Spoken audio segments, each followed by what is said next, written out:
19 मार्च गुढीपाडव्याच्या शुभ मुहूर्तावर शेलूला जागतिक लेवलचा पूर्ण तालुक्याचा फिरता ज्ञानेश्वरी सत्याची सांगत आपल्या शेलूला होणार आहे.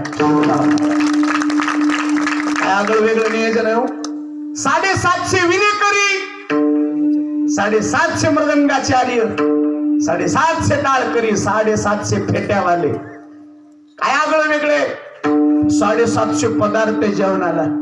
खऱ्या अर्थानं मेजवानी शेलू तालुक्याला नाही, मराठवाड्याला नाही, महाराष्ट्राला आगळा वेगळा सोहळा आपल्या शेलूला होणार आहे. शेलूला ऐका ऐका, महाराष्ट्रातील नव्हे या जगातील सर्व श्रेष्ठ मंडळी या कार्यक्रमाला उपस्थिती लाभणार आहेत. वंदनीय पूजनीय बंडाता त्या कराडकरांची सेवा आहे, निष्काम सेवा. वंदनीय पूजनीय भगवान गडाचे महंत नामदेव बाबा शास्त्रींची सेवा. वंदनीय पूजनीय विशाल बाबा खुले. अरे महाराष्ट्रातील सर्व ज्येष्ठ श्रेष्ठ मंडळी या शेलू तालुक्यात होणाऱ्या या भव्य दिव्य सोहळ्याचे साक्षीदार होणार आहेत. 11,000 मंडळी ज्ञानेश्वरी पारायणाला बसणार आहे. 11,000.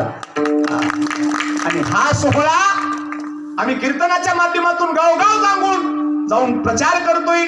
प्रत्येकानं त्या सोहळ्याचं साक्षीदार झालं पाहिजे. कडे जीवनामध्ये हे सार आहे. ऐका ऐका ऐका पिंपळगावकर, 2026 ते 2032 हे कालखंड डेंजर आहे. आणि असे जर कार्यक्रम होत असतील तर डोळ्याचं पार न फेडणारा हा सोहळा येणाऱ्या 12 मार्च 2026 ते 19 मार्च 2026 शेलू या पवित्र भूमीमध्ये होणार आहे. आपण सर्व मंडळी त्या सत्याच्या लाभ घ्यावा ही विनंती नारदाच्या गादीवर सर्वांच्या चरणी करतो. विठ्ठला.